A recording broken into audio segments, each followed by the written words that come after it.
What is up, Jaguar fam? We're talking about Jaguars today. Duval country, seeing what they expect. Seeing how their team's going to be evaluated, expectations and stuff like that. Jerpy already coming in, saying what he thinks. But here we are. I mean, we're doing the Jaguars today.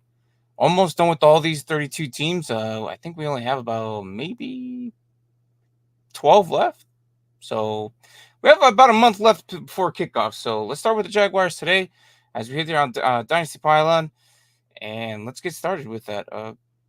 Duval Country, let's go.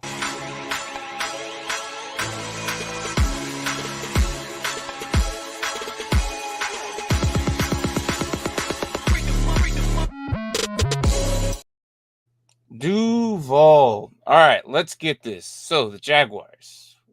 How's it been? Well, as of late, it's been short of the playoffs, right? Like you made playoffs, and you got short of playoffs. I mean, last season you went 8-3.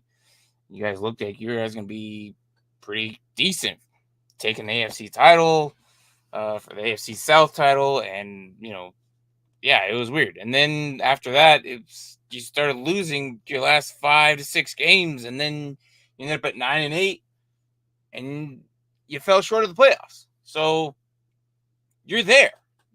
You're there. 2 years ago, you made it, beat the Chargers, and it was interesting because it was like, oh crap, we have a team.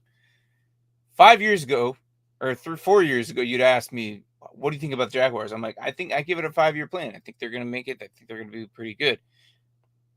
They're right there. They're at the cusp. They're at the cusp of making things look their way.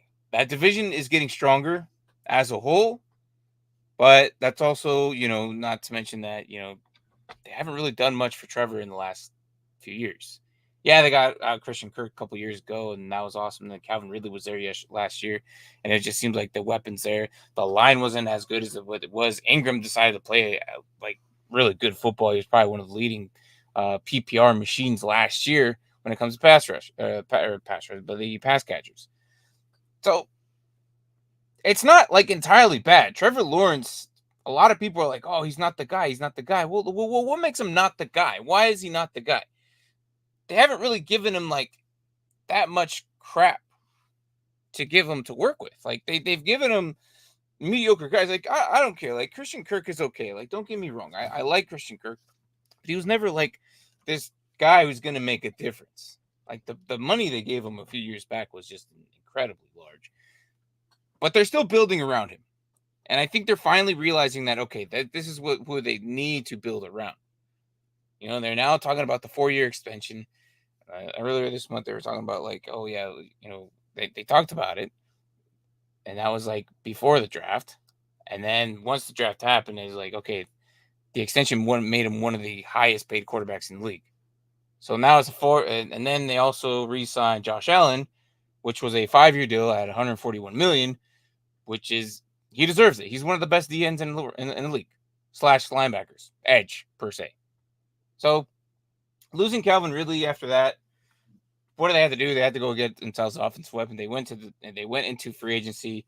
They brought in Gabe Davis, which again, hit or miss. He's very good for best ball leagues, not so much like a reliable guy, but he does bring a difference to this offense.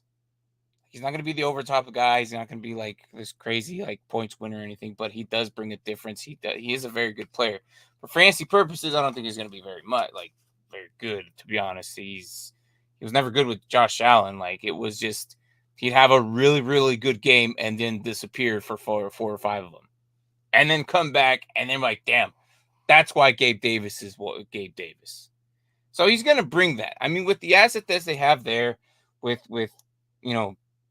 BTJ and Christian Kirk, I think it's going to be a very good balance with also Evan Ingram. So we'll see what they do. I mean, the Jaguars aren't far off from actually winning themselves, a good league or a good title, AFC division. I think they could do it. The issue is how far are they going to go into playoffs? That's the grand question. I think a lot of it's going to be defense, if you ask me. But I think the offense can get it done. they're getting the right stuff around. They're finally building around Trevor Lawrence. So let's talk about what they brought in. Before I do that, is see who's in here. Derpy's in here. What's up, Michael? Holy crap, Michael! You have not been here, and it's been quite some time. What's up, my guy? What is up? But yeah. So Derpy coming in says 9-8. Okay. He also says that they are the Jags. They won't live up to expectations. Okay, interesting. I disagree. I disagree with that. The Jags have been improving in the last couple of years. And I've said this like 2-3 years ago. They weren't anything crazy, and then they made playoffs after they kind of essentially made the moves for T-Law, and I think that they are making a difference. It's just a lot of people aren't paying attention to them because you have the Texans there, you have the Colts there. And those are the main front runners of that division. The Jaguars are just kind of there, and they're sneaking on by. I think that, after the Jags beat them both, then people will finally realize, oh, okay, maybe the Jags are actually something. But as for now, defensive tackle Eric Armstead, they signed him. They brought him in. I think it was like a 3-year deal, I believe. The 3-year deal was actually Gabe Davis for $39 million. Eric Armstead was actually a 3-year deal as well, $51 million. So they brought in both these guys who probably be there for the next 3 years and made a difference as well. They brought in Mitch Morse, who's a center, also a 2-year deal, $10.5 million. So, and then also another lineman, Eric Cleveland, or Urza Cleveland, which they agreed with a 3-year deal as well. So, I mean, they're bringing guys in, top out this offense, a guard, a center, wide receiver, and then also on the line for defensive tackle. And then also on top of that, they brought in another running back, Ernest Johnson, who was they re-signed him. He was there last year, but I think it was anything big. It was a 1-year deal, so he's there again. If you don't remember him, he was actually with Cleveland for a little bit, and that's where he made his big splash to the market of running back. So running back's going to be crazy this year.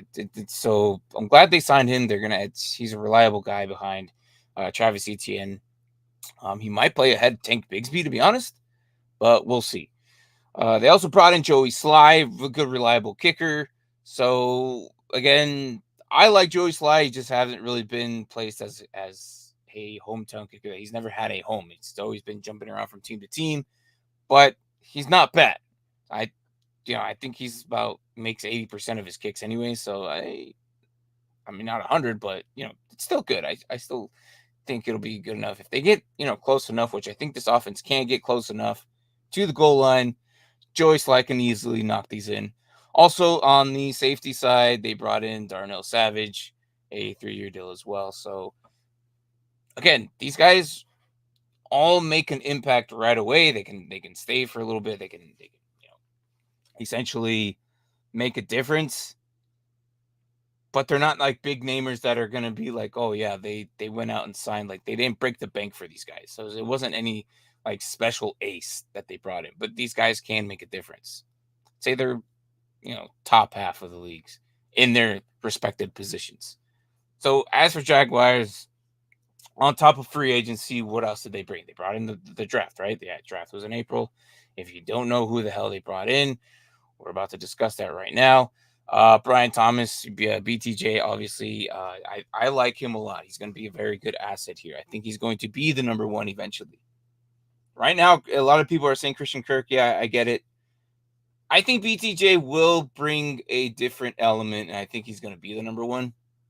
It wouldn't surprise me if T-Law likes this guy more. He's got speed. He's got good body size. He's got good catch radius. I don't see anything wrong with Brian Thomas Jr. And honestly, a lot of people don't realize how special he is. The fact is, out of LSU, if Malik Neighbors wasn't there, BTJ would be like the number 2 guy right now. But because Malik Neighbors was there, it was kind of hard for him to have all the spotlight. So I don't see them going wrong with what's going on with this offense. I think, BTJ is going to have that good replacement with Calvin Ridley. Also with Gabe Davis and Christian Kirk, I think it's going to be very special. I think BTJ will be the number one eventually. So, what is up? What is up? ¿Cómo estás, mi compa? I'm good, man. I'm good. It's been a while. I hope you're doing good. I hope you and mom are doing good. But Shane, hope you're doing good, man. I miss you, dude. I know we haven't played games in a while, but I miss you, man. Like, I hope you're doing well. I hope the familia is good. I hope everything's good. Hope work is good. Hope your house situation is good. But yeah, man. Uh, yeah, no, we just covered the Steelers not too long ago, I think. So yeah, you missed out on that one. But I'm glad you're doing good. All right, so second pick, they also brought in Mason Smith, defensive tackle LSU. So again, they brought in 2 guys from LSU, 3 guys from LSU. Actually, to be honest, it was like I think in the 5th round, 4th round. Let me see, yeah, fourth round, yeah, 4th round. So they brought in both defensive tackles, but I guess they didn't bring them like back to back. It was like a whole 2 picks later. So they had 2 in the 4th, and they brought in the other one, who was Jordan Jefferson. So they brought in the LSU guys here. So again, I think what's going to happen with these guys is that they're still young, right? They're still young. And the problem is, like, a lot of people aren't looking at them because why the Colts have all the spotlight. The Texans, crazy enough, got all the spotlights ever, like, since the whole Watson era thing. They've been on the news for that. And then Watson was gone, and then they brought in, CJ, and CJ just lit up the place. And he's like, oh crap, he's like the next big thing. So it's always been about them right now. It wouldn't, but don't be surprised that the Jaguars actually climb up these rankings and actually make a difference this year. If not this, the next. And people are going to start like turning their heads like, holy crap, the Jags are actually a threat. Because this defense is actually not bad.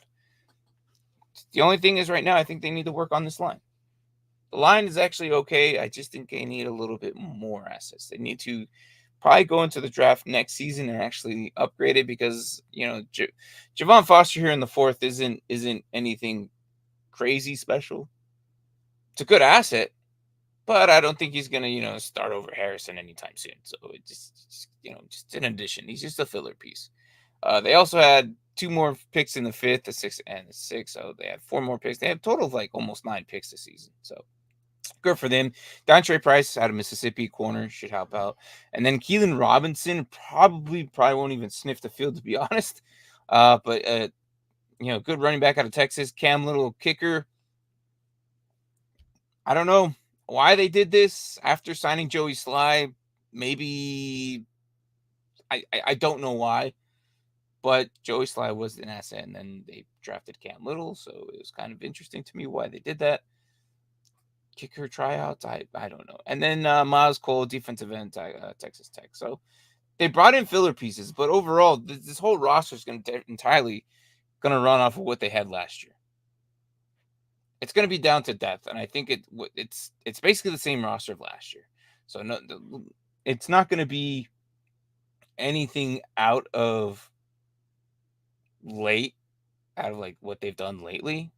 Because they've been going like almost 9-8 for the past 2 seasons. I think what they need to do is finally get over that hump. Honestly, I think a lot of it is because they don't play at home a lot. This is the one team that gets shortened on their home games, and I think that has a lot to do with it. Playing at home makes a difference.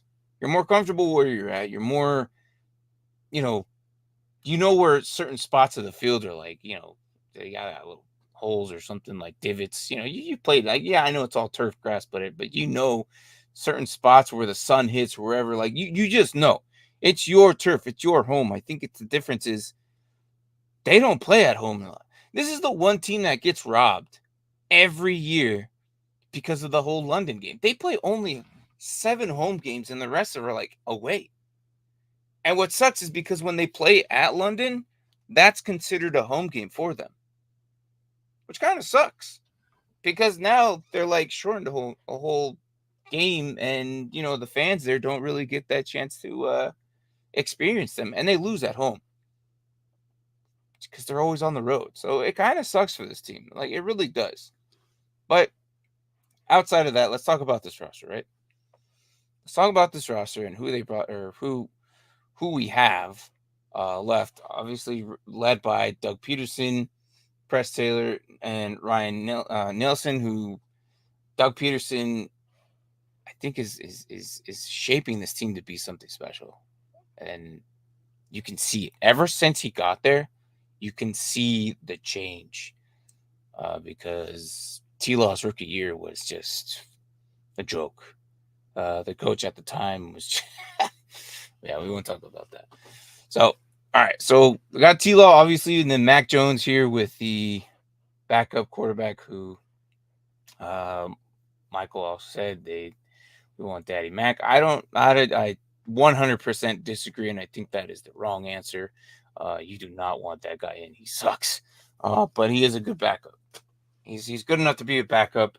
Trevor Lawrence is going to be, I think, honestly, if you really want to put these guys in order, I would put a competition with CJ Beathard and Mac Jones. Like, it's just the way it is. These guys aren't going to be T-Law. T-Law is smarter, faster, and bigger than these guys, and I think he's the right one. They just need to equip him with the right stuff, and that's the issue. But finally, we have, I would say, a decent running back room with Dearness Johnson being there with Tank Bigsby and Travis Etienne. Hopefully they can stay healthy. Travis Etienne was one of the best running backs last season. I think it was like top 5. And people don't really realize that. They're like, oh, yeah, Tank Bigsby is going to take the job. No, he's not. Tank Bigsby is not going to take Etienne's job. Ain't no way. Just not going to happen. I wouldn't even worry about it. And if you're playing Dynasty, I wouldn't even worry about that. You're in good hands with Etienne. He's probably going to do it again because this line's not half bad. So who's Trevor Lawrence throwing to? Gabe Davis, BTJ, and Christian Kirk, and Devin Duvernay. All very, very good assets. The issue is, to me, when I look at these guys, BTJ is probably going to be the number one guy right off the bat. And that's just because I don't think Gabe Davis and Christian Kirk are that guy that if I were to think about, I'm like, oh, he's no like guy you could throw to like Devontae Adams. That's the guy. You could throw to him. He's going to catch it. He's going to make a difference. You can't say he's not a DJ Moore. You can't throw to him. He's going to catch. He's going to make a difference. He's not that type of guy. He's not Michael Pittman where he's going to catch it like because Michael Pittman can catch. I'm just saying like he's not these reliable Debo Samuels, freaking Brandon Ayuk. He's not that guy. None of these guys. BTJ can be that guy, but the problem he's a rookie, and I think it's going to take some time. I think by next year we'll see that. If not by week 8. Give us some time. I think BTJ is going to be his new favorite target. If not, he's going to be the number 1. But these guys are not like they're wide receivers too, guys. I don't really see them as like the ace in the hole. They're not Stephon Diggs. They're not anybody special that T-Law can actually sling it to, and he's going to like make it happen. Finally, BTJ can actually be that guy. Evan Ingram was the highest PPR guy who caught more passes than anybody in the league last year. And there's a difference there. Because if he's the number 1 guy, then holy crap. Because Christian Kirk was I'm just saying, they need to build around T-Law. If they're not building around T-Law, it's going to be insane for them in the next couple of years. But I do believe in them. I could see the changes slowly happening through the draft. I do believe that they should go another receiver next year. Maybe, probably that line. I would expect the line. Like I would think that the line would probably be one of the biggest things that they go after, if not corner. I think corner, the DBs there probably need some help, but we'll talk about the corners right here, here in a second. But overall, dynasty purposes, these guys are going to be very valuable. Gabe Davis, I wouldn't worry about getting him. I think he's probably going to be somewhere on waivers. You could probably try to grab him. If you're a T-Law guy, then if you have T-Law on your roster, I would probably go after one of these receivers because, everybody likes to stack, right? But if you don't have T-Law, I wouldn't worry about getting Gabe Davis. Probably worry more about getting BTJ and Christian Kirk and Evan Ingram and Travis Etienne. Those are probably guys that you probably want to sought after. I wouldn't mind giving up a second for these guys, even a first, depending on who it is. But I'm not putting a first for Etienne. That's just I don't do that for running backs. I feel like running backs are, unless it's their like rookie year or the sophomore year. But I don't feel comfortable giving up a first for running backs just because of the longevity in the league. but I'm okay with giving up a first for BTJ and maybe another asset for him. I think he's that good, and I think he's going to be Trevor Lawrence's main key weapon here in the next following seasons. And if you're playing Dynasty, I think he's going to be a very, very good asset for you. So I wouldn't mind it. All right. So as I mentioned, defense. If these guys actually go into the draft next year, which I think they'll probably be in the middle of the pack, I think next year they actually have 10 picks. 10 freaking picks next year. So you guys, they can change it around. I think they have a first, a second, 2/3, 2/4, a fifth, a sixth, and a seventh. So 5 of these picks from the top 5 in the top. No, 6 of these picks are in the top 5. So they can make it happen. Now, I think they need to go after DBs. Antonio Johnson, okay. Andre Cisco, okay. But I feel like they just need more help there. Tyson Campbell and Ronald Darby, they're just not. I think DBs is something essentially, and this is why they probably get thrown on. Darnell Savage coming in, oddly enough, might be the best one. And that's sad. Because if this guy's just got there this year and he's already the best DB, it's going to be a struggle bus for DBs. Pass catching wise, I think the best thing you guys can do is go into the draft next year and go after a corner and go after a safety right off the bat. And then figure out the rest. Because the front seven's very good. I'm not going to argue with Robertson, Eric Armstead, Josh Allen, and Trayvon Walker, who I think Trayvon Walker is going to step up this year, and he's going to be a very good asset. Last couple of years, it was like, oh, he's the young gun. Josh Allen. Josh Allen is good. I think Devin Lloyd is also going to step up. And Forse Locon, he's just the best in the league. We already know that. No doubt about that. But as for Forse Locon, it's a lot. It's a lot on his shoulders. And I think that with the front seven, it's all dependent on them. If they don't get to the QB or disrupt the play, it's so hard because the DBs aren't going to make it be any help. And it's sad to say, but I think next year the Jaguars should invest into a corner and maybe a safety and figure things out from there. But I think that they can make it happen. Again, this team is very young. This team is turning the tables and turning heads slowly. But the people aren't believing that yet.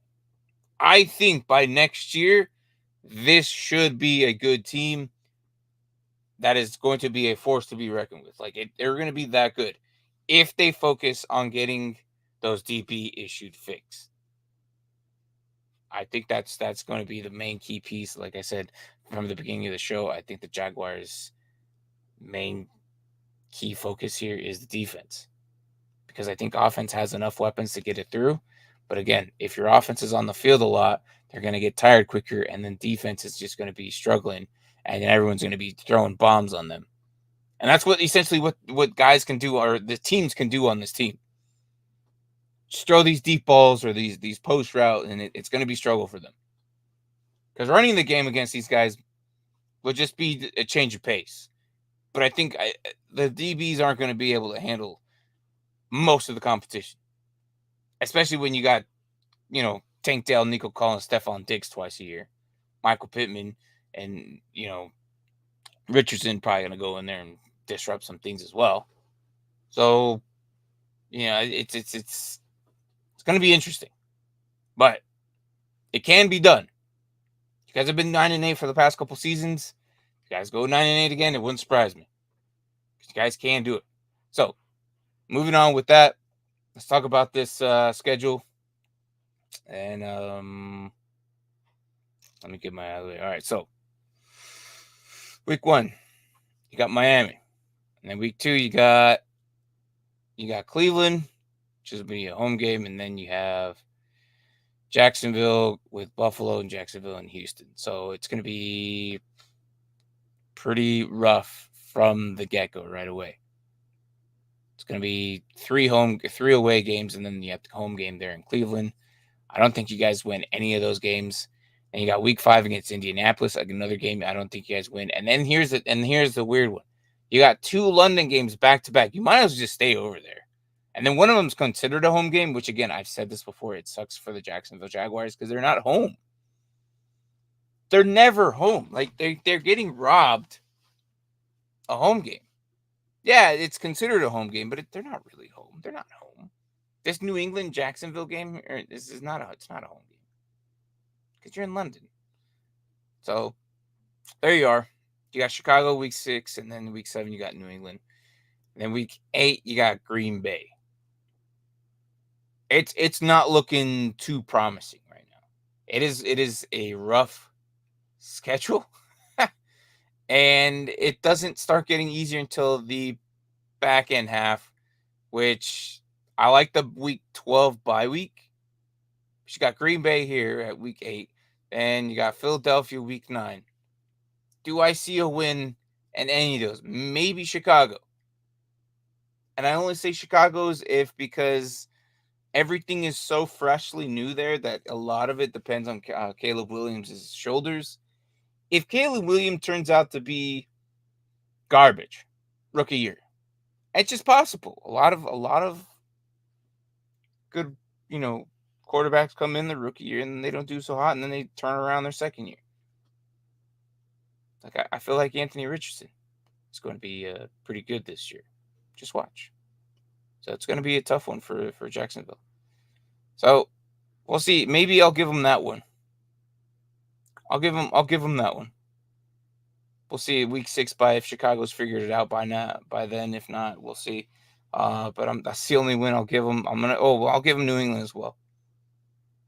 I'll give them New England there. So you get 2 wins. Then you get Minnesota. I'll give them 3 wins. And then you got Detroit week 11. I don't think there's going to be another one. Then your week 12 bye week there, which is nice. And I think you might somehow split with Houston. I don't know. I feel like Houston just kind of falls here. I think you get with that bye week at 12. I think maybe you guys split with them. So that's 4. Tennessee 5. Got Raiders. I'll give you 6. Tennessee again, I think 7, and then you split with Indianapolis. I'll go 8. I'll go 8 wins. I'll go 8 wins here. It's a really tough schedule here at the beginning. Miami, Cleveland, Jacksonville, Buffalo, Houston, Indianapolis. I don't know. You guys might split there, but I'll go 8, and then Derpy's got 9. So with that, let's put this in the chart that we have here that we got going on here. Let me put it up. Boom, there it is. All right, so here's our chart, guys. If you're listening on Spotify, swing over to YouTube. Whenever we do these shows, and we can actually put it into our collective chart, and then towards the end of the season, we can finally actually do our predetermined playoff chart. So between myself and Derpy, I gave him 8. He gives him 9, so we'll go 8.5. So 8.5. Let's do that. Let's do 8.5. All right, there. All right, looks good to me. Let me grab it. I think with let's change the color on that one too. Make it, put it right here in the corner. Let's make it Jacksonville color. There you go. And then give them an outline of white. There you go. See it a little bit better. All right. Okay. 8.5. Just still better than, Texans, or the Texans, the Titans. I don't think they'll probably, I don't know. You guys might split there. I don't know. For some reason, you guys in division games, which is not short from the 9 games that we had earlier. So to go 9-8, 8-9, roughly, that's probably what we're kind of thinking. But overall, like I said, the Jaguars are very young. I think they can get it done by next year. I think this team is going to be a lot stronger, a lot better. You guys have not 10 picks next year. 10 picks. So that's amazing. keep working around it. I think what's going to happen next year is if they focus on DBs, and how are they going to do on salary cap next year? Let's check that. Are they going to be okay next year on cap space for 25? Jaguars. Middle of the road. You might be okay. As long as you guys figure out salary cap issues by next season, you guys are going to be at 27 million, so it's not going to be entire. It's not going to be detrimental where you're going to be like breaking for bank. So what's up, Tua? We're going 8.5. We're going 8.5 with these guys, with the Jaguars. We just did it right now. So but overall, I think they're gonna be here. I'll show you right here. There it is. 8.5. Again, it sucks. The fact that you guys don't have enough home games. I feel like if 8.5, you can see that? Okay, yeah. If you guys had more home games, it'd be different. The problem is you guys get robbed the home game every year. That London game, I understand. Like, I don't know why the NFL considers that a home game. It should be. It should be an away game. I don't know why they consider that a home game. And it sucks because you're the one team that gets it every year, and you're the one team that gets robbed. You get only 7 compared to everyone's 8 and 9 home games a year. And that London game isn't. It's not helpful. Jet lag and all that. It's not helpful. The cool thing though is you're there for 2 weeks this year.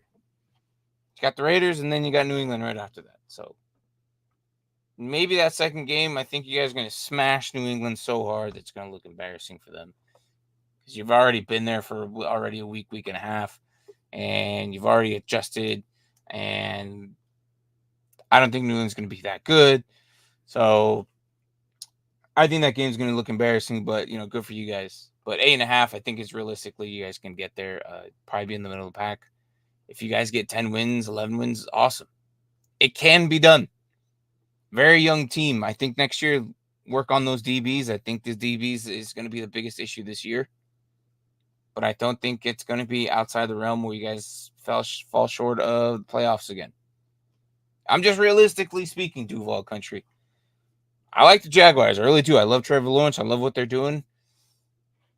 I just think that it's going to be tough. Just it's tougher being just short of the playoffs than being a team that's completely just trash, and then you guys know you're trash. Or if you guys have a little bit of hope and then you guys fall short of it. That's what sucks more. So again, Jacksonville, keep your chins up. I think next year is going to be the year you guys actually get deeper into the playoffs and then be a bigger threat. The DBs this year is going to be the biggest issue, and I think that's going to be a problem because everyone's just going to throw in you. But you can call me wrong. You can say whatever you want in the comments. We'll be here every day, and then we'll reevaluate. I don't know. And then during the season, you guys can come in. I was dead wrong. And I've been wrong before. It's fine. I've been dead wrong before.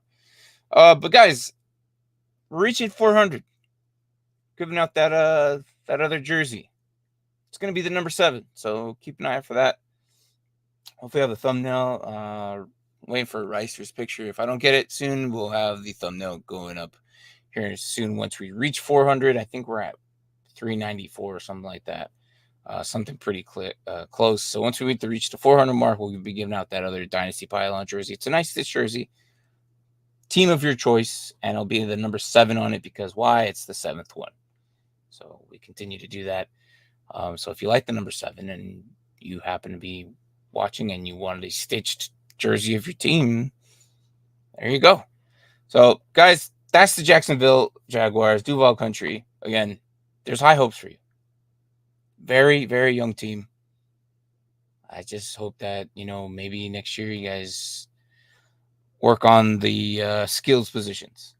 I think DBs and maybe another receiver would be a pretty nice asset here. Just work around with T-Law. I think T-Law can be the guy to get you to the promised land. I really do. It's not enough evidence for them. Why? Because the spotlight's on Colts and spotlight's on the Texans. I get it. But you guys aren't far from reaching playoffs every year. You guys aren't far from actually making that big threat. So, yeah. Anyways, guys, that's the Jaguars here on Dynasty Pile, and thanks for watching. Tonight, we're going to be talking about whatever and whenever, as we do on Wednesdays. We do our Wednesday shenanigan things. We never know what we're going to do on Wednesday, because that's our show, Wednesday shenanigans. It's just what we do. So, guys, thanks for watching. Love every single one of you, and thank you for coming in and giving you guys a record. So, I appreciate it. We have a few more teams left, so we'll get them done. All right, later, guys. Thanks for watching.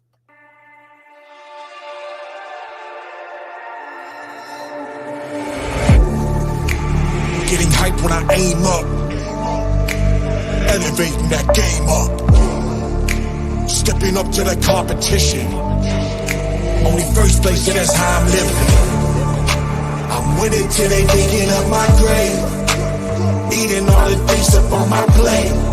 Game face when I step up into place.